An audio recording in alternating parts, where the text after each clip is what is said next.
I had an awesome interview with Dax Pandhi, the co-founder of Quadspinner, the company behind Gaea. And here's the clip of him describing the new features of Gaea 2. Okay, this was the one you're looking at. I can point out the exact seams. So the seam goes here. Cool. And then the other one goes here. Yeah. But I mean, you can't tell. I mean, it looks natural. Rocks have intersections like that. Yeah, exactly. We're trying to hide it in the shadows. Yeah. So this is the actual mesh that's there. And then the rest of the stuff comes from the displacement and normal maps. Okay. So all the tiny details, the high frequency detail we send to a normal map and the rest to displacement.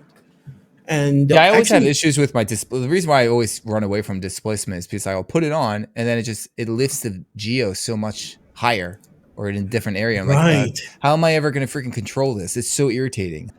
Well, can't it just, That's okay. That's a perfect segue because one of the new things that we're adding to Gaea 2 is when you're rendering your output, you can just say, I want the main shapes to be sent to the displacement map or the mesh, and then all the tiny high frequency details should be sent to a normal map or an additional bump map. Okay, cool. And so that way your geo comes out really clean. So it's like ZBrush in a way. Yeah, exactly. So these were the maps that we used for that. So you can see here the displacement and then the normal and everything. Is the crevices, that's not affecting the geo, is it? Or is that just for texturing? No, that's just for texturing. Yeah. Okay. You can have a little bit of control if you want to have more sharpness without actually sharpening the texture. Yeah. Cool. That kind of stuff. Let's see. The mesh that I was talking about before, this is what we do with the topology. There's a flat area here, so we start reducing the polygon budget there. And then where you need it, we'll spend more. So even when you have different LODs, you'll have a relatively same level of volume of the actual mesh. So when you're decimating, it can sometimes kill off certain details. And what was it doing before? Before it would be, let me see if I have a comparison shot. Don't have a comparison. Before it would just be like a plain grid. Okay. Right? You just so if your height map is 8K, then you need to have 8,000 by 8,000 polygons. So you end up with way more than you really need. And then that would turn it into a dense mesh. And this is when you're exporting out the geo. So basically what it looks like is that it's acting like a ZBrush decimation where it's kind of, it's more detailed where it needs to be detailed and then less. I didn't know it wasn't doing that. I just brought it in all right, it is. I never really looked at it. Here's the difference. I just pulled it up from the website assets. Oh, okay. So before was quads. Okay, so you didn't try. And you can still have quads if you want. And it's everywhere. Sometimes it is way more efficient. Cool. And because we're not decimating, we actually recreate the mesh every time by analyzing the frequencies. So one of the problems is we're talking about having two geos, one that's low res that we use for scatter. Sometimes if it's decimated badly on the slope, then you will end up with some tree instances not aligned perfectly. Yeah, exactly. No, that's a really good point. So this has far fewer chances of that happening. And so this is like the difference with you just slap on a normal map and you won't know that there's not that much detail. And it'll be lighter seen as well. Yeah, absolutely. And in the new version, we're going to make it even lighter and have options to not have the ground. So you can have, if it's like a volcano or something, then you don't need like the extra stuff on the ground. Cool. I know. I just had to deal with that just recently. Yeah. And that's always like one of the most annoying Boolean operations in the world. Yeah. We're like, okay, let's just have that straight from the export. So nobody has to deal with it. That's cool. So no more right angle edges that. Yeah, exactly. I guess they're just flat. Cool. So let me find some of the really cool stuff. The new one that we have coming up, one of the new features in Gaea 2. If you check over here, there's a new map painting tool called DMP Exporter. It's a Photoshop plugin that will export out all your layers with one click and simplify your color workflow a lot, which will be a huge lifesaver for map painters everywhere. That will save you a lot of time. So go over there and check it out. Here's a little sample of it and keep an eye over there as it continues to grow. Let's get back to it. These are actual rocks that have been simulated. We have a full physics engine that not only calculates how the hard body physics of how the rocks will roll down, but the rocks have like a property of durability. And if they hit each other or something else when they're falling down, they will split into more rocks. That is, wait a second. So are you exporting out a mask and then scattering it? Or are you scattering it inside a Gaia? Even better, we embedded it straight into the height field. Really? Yeah. That's So you crazy. don't need geo for this. Wow. And this is like a 4K map. So you can imagine how much detail you can pack into an 8K or 16K. Wow. Are you able to separate the rocks texture? So let's say I don't want to use the textures inside of Gaia. Can you Yeah. still generate your Yeah. own? Oh, So beautiful. the great stuff that you get is you get like a black That's and white sick, man. value map of literally each pebble or whatever debris you have has a randomized grayscale value. So you can Mhm. use that with the gradient ramp to give it color. That's what I'm doing here. I just gave it the same color map as the terrain, and then it starts becoming more like this. And so that you can use to drive anything else, whether you're doing it in Substance or Houdini, Bifrost, whatever. The other thing is you can actually separate the debris completely. You can have it visualized like this while you're working, but then in export, it's not there and it's just exported as a point cloud. Wait, so you're doing this inside of Gaia, you have the rock Yeah. pebbles, and you're like, okay, I want to export them out separately. You can Hmm. export out the terrain without it, so it's flat, and then you just Yes. basically export out another displacement map that you just layer inside of Maya or wherever. Oh, not just a displacement rank, just a point cloud. So then you can use your own rock assets there. So you make Gaia into Oh, a sick. like a Okay. pre-sim. Oh, that's awesome. Can you do that with what was it called? We were just literally talking about it a bunch of times, and now it's see. It's just like you were bad with names. I'm bad Yeah. with Forest Pack. There we go. A force pack. Can it Well, scatter based off a point cloud? I'm just yeah, I've it never used does. Forest Yeah, it Pack, but does. you were using it. Okay, Yeah, that's it cool. does. And it can also do it straight from a 1 bit mask. So you just have black and white. And so you can also export this as that. Sick. That's really cool, man. That's Also awesome. we're still not sure what the actual final It looks stuff so will make it natural. into the release, but we also have a velocity map. So each rock has a velocity left behind of how it traveled. What? So And you you can can use animate that it for, later? not exactly animated. If you want to drive the material based on that, you can do that. Okay. That's sick. All right. That's really cool. One of the things we like to do is, hey, if we have access to some kind of data insight, let's just expose it because there's going to be some crazy genius user out there who will figure out something fantastic with it. Yeah. So yeah, let's give everyone some extra toys. That's sick. It looks so natural. Like it's just, yeah. It doesn't feel So like, okay, someone just scattered it. It just feels natural where it should be. You're yeah, just not thinking about it. That's awesome. That's really cool. and the And how'd other you advantage. decide on the size of the rocks? So there are two ways to do it. You could give it like a minimum and maximum, and it'll kind of randomize between them. Hmm. And you can also do multiple simulations. So in this case, what I've done is I did a few large rocks first. Then I did one with lots of small ones, and then one more with medium sized ones. That's cool. So I can have a bit more control of where I want them to show up. Yeah. And the other thing, like there are so many scatter solutions out there. So why would we want to do this? That's like the first question I got when we showed this to a couple of Yeah. studios. Yeah, exactly. And the one big thing is like when you have distant elements and you don't want to increase the polygon budget unless you have to, because everything's just going to cost more to render. So if you have a lot of these fake rocks and you put a few real rocks, it becomes invisible. And then you're Hmm. saving so much time on scattering and actually loading up these objects into memory and so on. The other That's thing true. is you can still use your own scatters. Like I said, we give you masks, we give you point cloud, use your own objects. One thing we can provide that outside apps can't is we have access to the erosion data.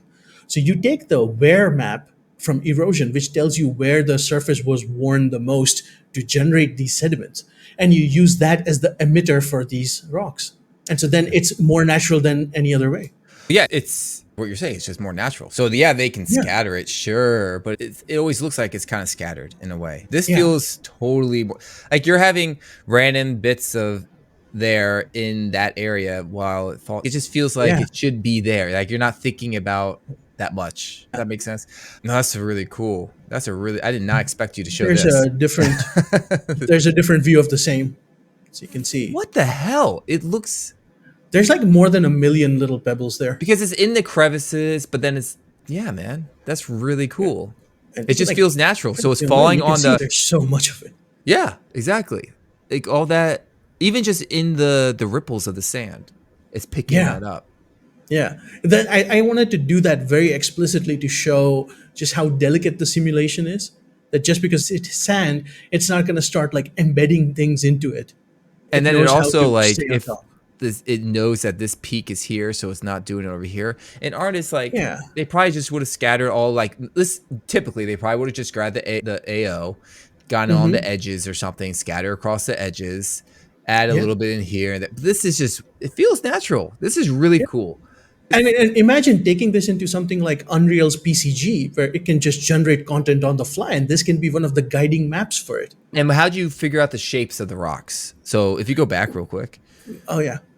So So right for, now we have a few inbuilt flavors where they're either round or faceted. okay. And then we just generate a bunch of shapes based on how much each instance is Mhm. broken, has hit other rocks, and so on.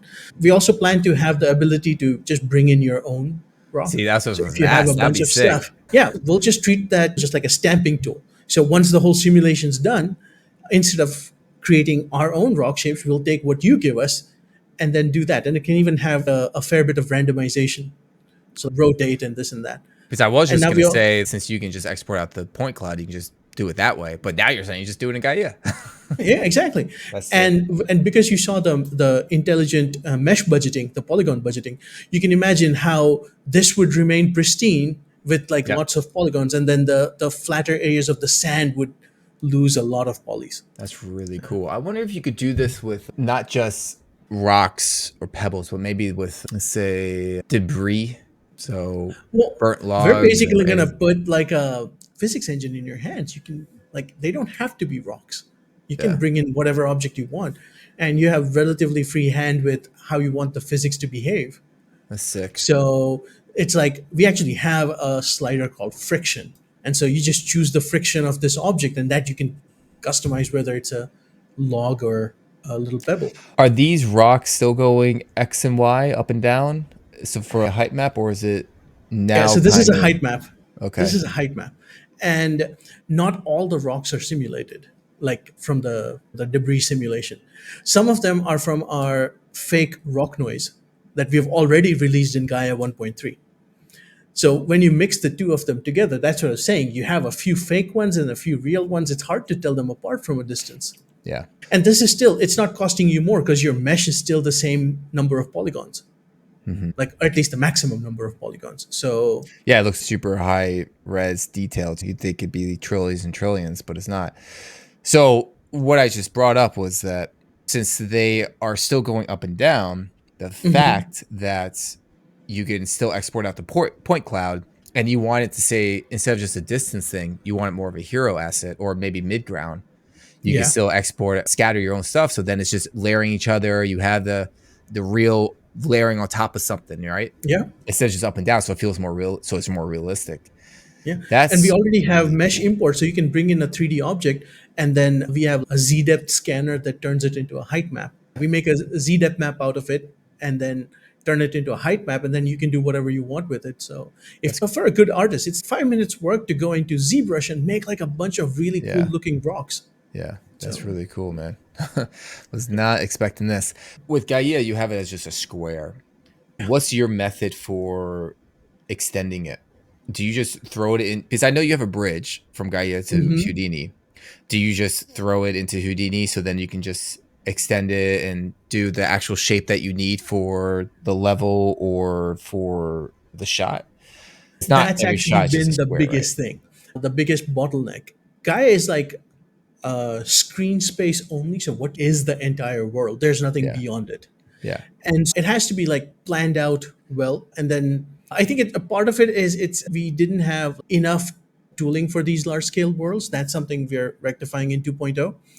And then the other thing is there is this a very different way of working before with procedural terrains where hey, it's procedural, so let's just zoom in more, let's just zoom in more. But Yeah. the thing is, you're still limited by certain physics. You still have a ratio of meters to pixels, and so you can't keep zooming in. You're trying to just, it's forcefully upsampling a bitmap. There's only so much you can do. There are some great smart filters now. We have AI that can do more, but still it's not like what you would have done. if you had done it with a plan. So that's one of the things that was a big problem for a lot of our users. And so in 2.0, we're bringing in a thing called God mode. And so God mode. God mode, it's You don't have yeah, to hit command and type in the cheat code. God mode, like in Doom. there are a bunch of Easter eggs in Gaia 1 right now. If you can find the developer console and you put in IDDQD, things will happen. Okay. There's also a crocodile Whoever's done hidden. this, please put it in the comments and with a recorded video. There's this is something that's been going on in our Discord channel for a while. There's a crocodile hidden in Gaia somewhere if anyone can find it. Nobody's found it yet. Oh my God. All right. All right. Challenge So accepted. so basically what God mode is, people come in with a roughly made asset that's given to them from somewhere else. For example, it's an RPG game. It's the story department that gets to have the say of how the world should be distributed. They will go in, they'll paint something very quickly, then send that as a rough idea to the terrain folks and say, okay, now make us a world out of this. Now, when you get it, you can slice it up into different zones, different assets. We have new scaling mechanism that's UDIMs for terrain, like in the meta sense, not in the direct sense. We also are going to add UDIMs, but you can have different scales work at different resolutions, but still have the same overall pixels per meter or however you want it. And then different people can work on it at different times. And beyond these assets, you have an infinite world. And that's where you can zoom out, find other places, move things around. So you'll get like the best of both, because procedurals, if you just leave them as they are, then you're not going to get that many creative shapes. They're going to end up repeating at some point. That's the whole nature of these fractals. So instead, you get to art direct a bunch of very specific assets and then also have a whole procedural world into which they get embedded. And then we have this new tech coming out. I'm not sure what it'll be called in the end, but right now we're just calling it glue. And glue basically makes everything seamless. Like not tiling seamless, but more if you have a desert coming into a forest, it will figure out how to make the two merge. Huh. And not like a linear blend or something crazy like that. It's just But would that still it'll be in the square domain or kind of no, this is in the infinite world. infinite world? Huh. So you can move things around. You can take like a mesa out of Monument Valley, put it in the right next to something like Mount Rainier, and then glue will figure out how the two should blend, how the erosion should mimic each other. Wow. So how big are we saying this can go? So As this is much RAM basically as you just a have. whole terrain that you're just going to be attaching each other. So if you're doing your simulations, so say like I did a volcano, I've been saying volcano and my wife's always volcano. And that's in square, right? You just have that asset. Yeah, yeah, But I obviously want a further terrain. Like I would export that out, bring in the Maya and then extend it, or take other right, assets and extend it. So you're right. saying that I can have this volcano, volcano, Okay, no. and I don't know why I say it that way. And I have that, but then you're saying I go into God mode, which Uh huh. can expand it, Yep. and then I bring in another asset to say Yeah. more like something from Megascan and another terrain, Yeah. and just plop it in there. So I'm basically creating a layout inside of Gaia. Yeah. Exactly. That's sick. So can I actually take the volcano and extend the current square and do more sims on it, or they had to be individual different assets? To a degree, because you still need to plan out your asset. You can scale it a little bit. You'll get like more things outside, but then they start becoming very generic, Yeah. because you will build from a primitive, and a primitive by definition has to be like an individual object. If you have Yeah. an infinite, then it's very difficult. Yeah. So we introduced the in terrains, we introduced primitives, and this time we're introducing entire landscapes. So you'll Yeah. have lots of procedural landscapes that are like made like very detailed, so detailed that you can just export them in one node and just you're done. They're that detailed. Whoa. So basically you're getting rid of the whole need for scattering and layout inside of any other software. Well, no, we're just gonna. They're basically we have absolutely no ambitions of going beyond terrains. Okay. I know many of our users would love us to create like clouds and trees and other stuff, but we're good at terrains. We're going to stick with that. What we're going to do is instead give you tools that you can use elsewhere better. That's what we did with Houdini. We have such a great relationship with them, and they actually created the Gaia bridge. They were so cool about that. Okay. And so it's, hey, they have a really cool toolkit. We have a really cool toolkit. You put them together, you can have the best of both worlds. So Yeah. we So started basically, making things more export friendly.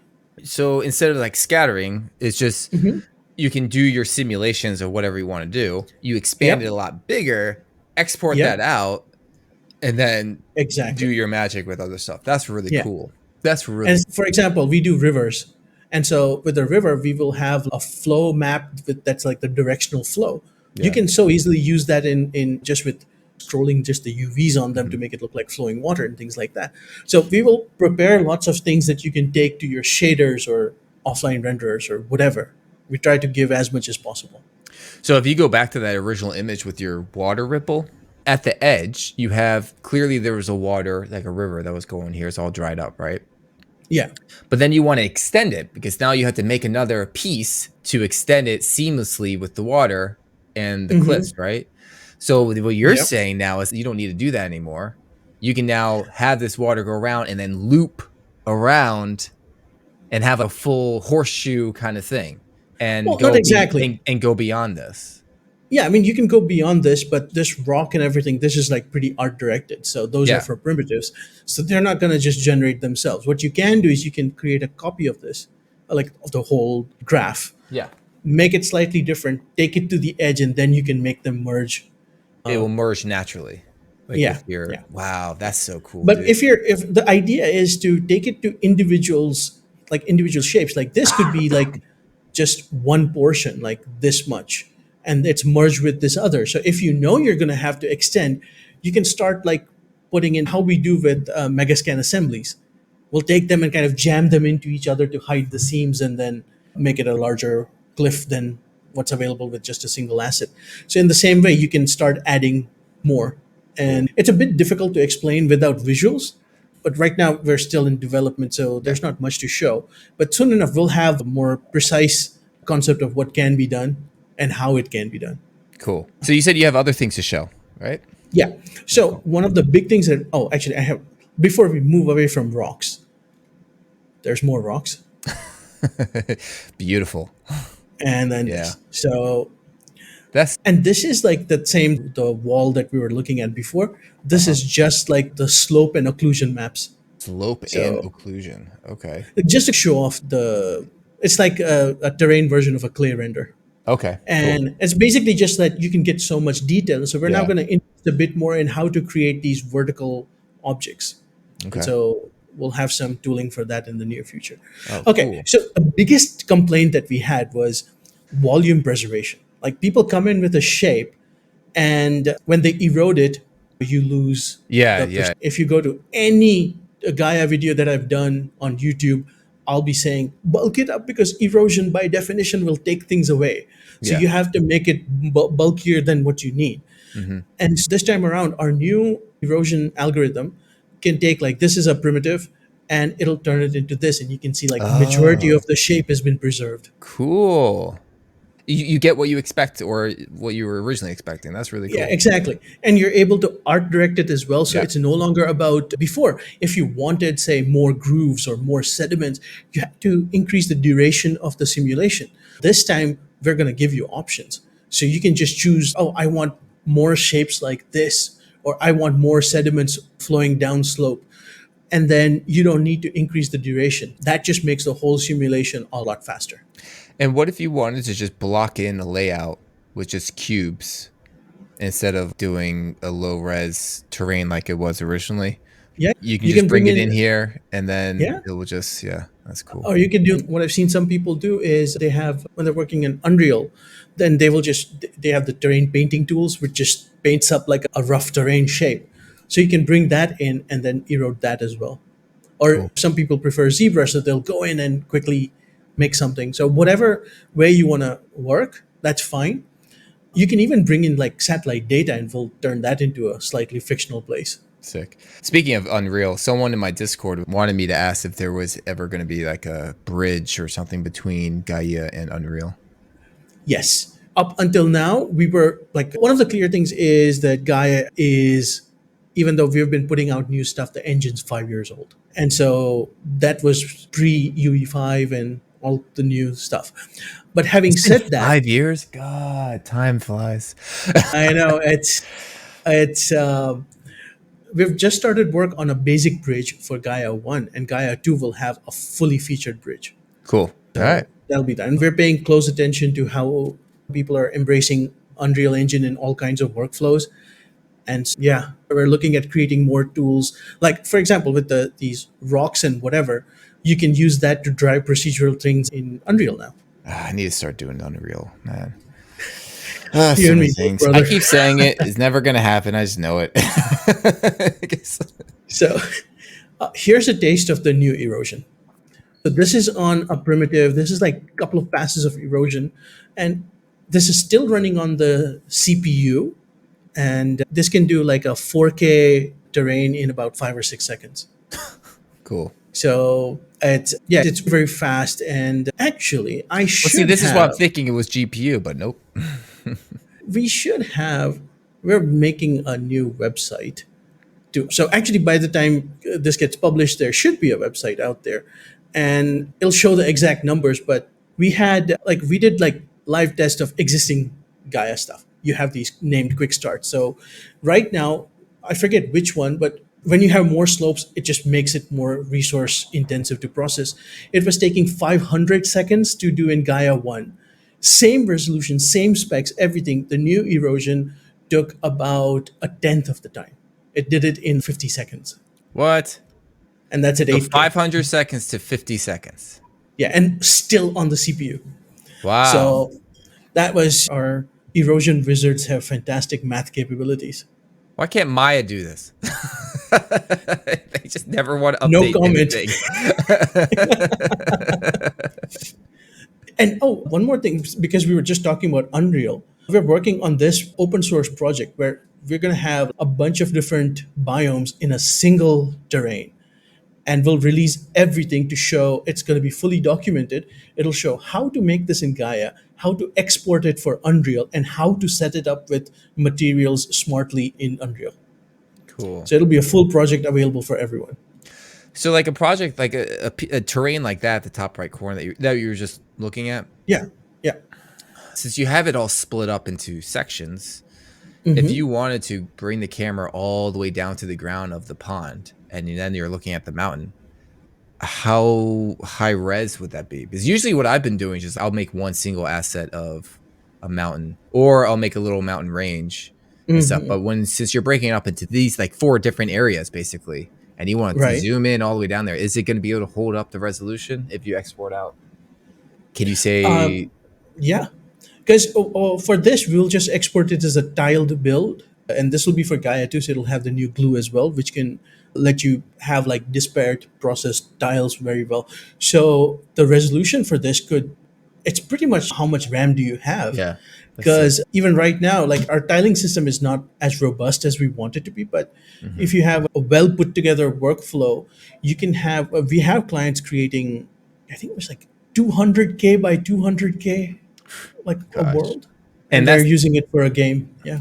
so they're using displacements. What about if you export as just geo? They wouldn't export it as geo. They would just have, because then they feed it to the terrain. Because then the height Yeah, map, you it's have to do easier to do pathfinding and lots of stuff. Yeah. And then once we have the God mode and all, we'll have more examples of how to do this on an even larger world. Yeah. There's a video on our YouTube already about multiple biomes, and this is kind of inspired from that. But in that, I set up like a single base and then made it into 3 different biomes, to the point where you can just go and just paint in whatever biome you want, and the entire landscape would transform into that. Wow. And so it's not a breakdown. It's actually actually it is a breakdown. So it has all the details of how it was built. Okay, so one more really cool things that we're adding, like we're focusing more on rocks. It's not just the debris and simulations, but like these big ones. You can have like strong incisions. Yeah. Are they overlaying now? Nope, this is still a height map. It kind of looks like it. No? It's that perception trick that the shadows Is it the create, but shadows making it seem like it, but it's not? Okay. yeah, shadows, a little bit of texturing, and then yeah, you can get a lot more in. Because Cool. height maps can pack a lot of, like, here's something a bit more from the side, and you can see it doesn't really take away too much. Yeah, they look like just like sheets of rocks, like just cut right down. That Yeah. yeah, Oh that's god. cool. And you can imagine the snow simulation on this. Yeah, are there any So updates on the snow? yeah, we have new snow coming in. That's more like this. So before we had like really heavy snow, and now we're focusing more on a variety of snow. So you can have just a little bit of dusting like Yeah. here, and then you can have like more melted flows, and you can put them together almost like a kit. Oh, So this is getting advanced. It's looking so natural. yeah, and the great thing is a lot of this is just straight into the texture. You don't need to have like Yeah. extra geometry for it. Yeah. We're Well, you can always also just, if you want to use it as an alpha, and then you just Mhm. plug in your shader mixed in Yeah, with that alpha, then you got your snow shader in there, yeah, and boom. exactly. The other thing that'll be quite helpful is you'll be able to layer things. Right now, it's layering things whether you're doing it with colors or snow. You're basically chaining a bunch of nodes. We're gonna have new tools where you can just layer things, and just moving them up and down is gonna be easy. Do you have anything where, let's say, presets for looks of what you already kind of want to do? You know what I mean? So let's Hmm. say you want these type of mountains from this area in the world. Like you just grab an area in the GPS Right. and it just, or maybe you just have a library. Like you have thumbnails of these are types of styles that Yeah. you can quickly just click on it and it'll give you a preset, put it in there, and Yeah. then you do the That's merging of exactly like where we're of like going. of separate different ones, and it's just quick. Oh Yeah. shoot. So we're gonna have, like you said, we're gonna take primitives and things to the next level. So you're gonna see fewer nodes in Gaia too, but at the same time, their capabilities are much more. It's a Wow. bit weird to explain in words, but soon enough it'll be ready to show. That'd be And sick. if you want to try something different within that same family of processes, you can do it without having to change nodes. We're going to promote more experimentation so you can go in, try a bunch of different things without losing what you already had. Imagine like this image right here. This could be Mhm. split up into 4 different areas. So you have Uh-huh. the far back piece that are like All the rugged pointy, mountain yeah, stuff. rugged mountains, Yeah. and then you got the plains, which is on the lower right corner. So, Yep. and then you have a different mountain type in the center, in the foreground center, which is just kind of lines, and then it gets flat. Yep. So if you have those thumbnails presets up in the top corner, could you drag and say mask out an area, say use this type of feature in this area? So like the plains, just put it a automatic plane over there. Put Yeah. a spiky mountains in the far distance. Put this. Oh man, is And that so even for planes, you can like just say, okay, you want like planes, you will have literally a planes node. You can put that in, and then you have options. Do you want exposed rock jutting out? Do you want just soft like the Windows XP wallpaper? wow? This is gonna be sick. Things So like it's that. just becoming even more user friendly. Yeah. Yeah, Because it's almost AI-ish kind of in a way. yeah, it's more the five of us put in a box. Yeah. It's like everything we have learned, we're like now trying to package it in. Yeah. And But you can still it's customize it though too. Then you have the fear like, oh, everyone's gonna look the same. Oh, yeah. I know what you did, blah blah. But you still, it's still customizable to make it the way, the style that you want in your style and everything. But Yeah. I mean, the way I like to think about it is all these improvements really mean that it's like moving from Microsoft Paint to Procreate. yeah, You get better tooling, you get like a lot more realism, but you still have to it's your art. You yeah. get to express it how you want. Could you do, let's say you're doing an animation for an anime or something? Can you make your own custom presets, thumbnails kind of thing that's all based in that world, and then you can drag and drop them? Yeah. We have that to a degree right now where you can export parts of a graph. So if you figure out a process, you can export that as a graphlet file, and then others can import that, or you can reuse it so that you don't have to recreate that same thing again and again. Sick. Okay. And Gaia 2, you're going to get macros or something similar to macros, but hopefully a bit more useful. Where if you have something that you use again and again, you can package it into a single node, And Gaia will not just package it, but also compile it into code. So it's as fast as our stuff. And Cool. people are also welcome to sell them. All right. This is exciting times. Gaia 2 is about to come out.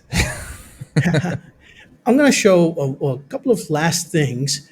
So one of them is this was very early on in our new erosion.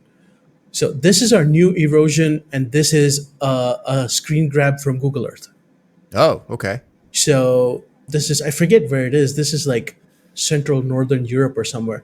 But there are these mountains, and even though they look slightly strange, we can bend the physics to make them look like this.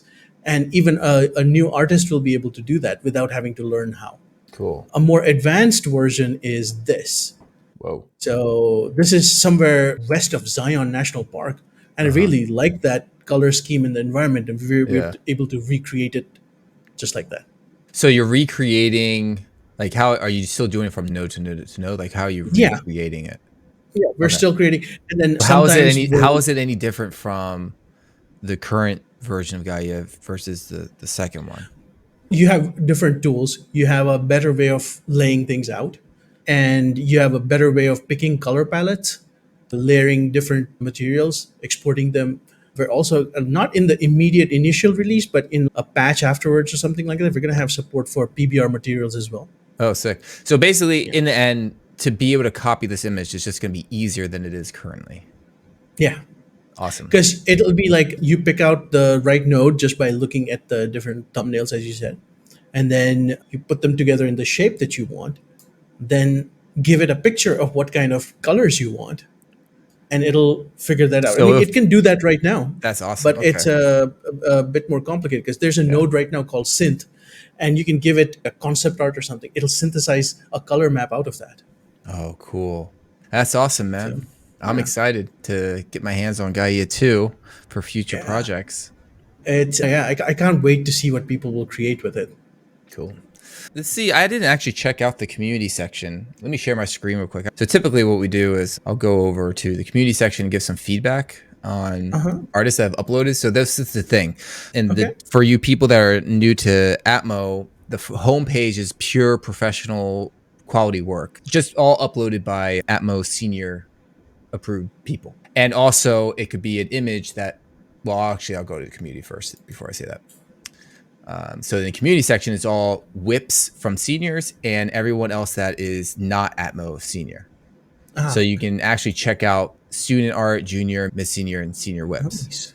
So for recruiters out there, if you ever are looking for specific environment artists and skill level, always just come to my site and just filter it through that and find people's that you're looking for. So if someone that isn't Atmo senior and their work is great, any senior can select that work and move it onto the homepage if they think it's awesome. Nice. So you get a lot of extra privileges when you're a senior. So I saw that people can, like, when they're uploading stuff, they can say that they want feedback. Yeah, and exactly. So this is the thing. So you have open to feedback will filter. This is also for seniors. Like seniors can have it on the homepage as well if they want to get like a discussion about it and everything. Now, anything that's gonna be shown are images that people are asking for feedback on. So you can be more harsh, I guess, in the comments if you want. So we got kicked out, and we've actually decided we're not going to review some images because of time. And it was great having you on here. It was a pleasure. Thank you so much. Really fun. Awesome seeing never before seen Gaia 2 stuff. So I appreciate you giving me that opportunity to have that on here. No, thank you for having me. Yeah, it's been a blast. Yeah, and you mentioned that you'll hang out on our Discord, so anyone that wants to ask any additional questions can go onto our Discord and hang out and ask whatever you want. So that's that, and spread the word of Atmo, everyone. Thank you for listening, and it was a pleasure, Dax. We'll keep in touch, and talk to you later, man. All right, bye-bye. Awesome. Thanks, man. Bye-bye.